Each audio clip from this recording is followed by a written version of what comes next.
গোপাল রাজা কৃষ্ণচন্দ্রের সভায় সব সময় চমকপ্রদ কথা বলতেন, তবে অনেক সময় রাজা না হেসে অসন্তুষ্টও হতেন।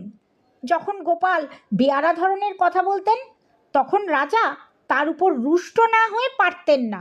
একদিন এমনই এক পরিস্থিতিতে রাজা কৃষ্ণচন্দ্র বললেন, গোপাল, তুমি আর এই রাজসভা মুখ হবে না, তোমার মুখদর্শন আর করতে চাই না। সেদিনের মতো গোপাল বাড়ি ফিরে এলেন। কয়েকদিন আর রাজপ্রাসাদে গেলেনই না। তারপর একদিন হাজির হলেন রাজসভায়। গোপাল তার আসনে গিয়ে পিছন ফিরে বসলেন। রাজা কৃষ্ণচন্দ্র তখন গভীর আলোচনায় মগ্ন, রাজসভার পারিষদদের সঙ্গে পরামর্শ করছেন। হঠাৎ তার নজরে পড়ল কে একজন তার দিকে পিছন ফিরে বসে আছে। রাজা বললেন, কে হে তুমি? আমারই সভায় আমার দিকে পিছন ফিরে বসে আছো? তোমার আস্পর্ধা তো কম নয় দেখছি।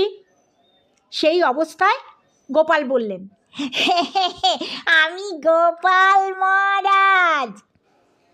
গোপাল, তবে এভাবে পেছন ফিরে বসে আছো কেন?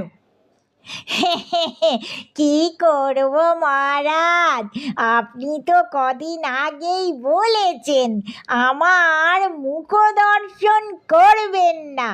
আমি কি করে সেই রাজাজ্ঞা অমান্য করি?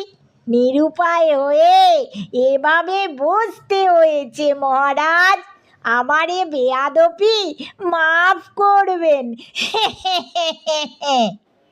গোপালের কথা শুনে রাজা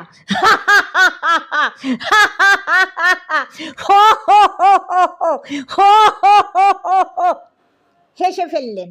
বললেন, খুব হয়েছে, এবার ঘুরে বসো। গোপাল এবার রাজাকে অভিবাদন করে সামনের দিকে মুখ করে বসলেন।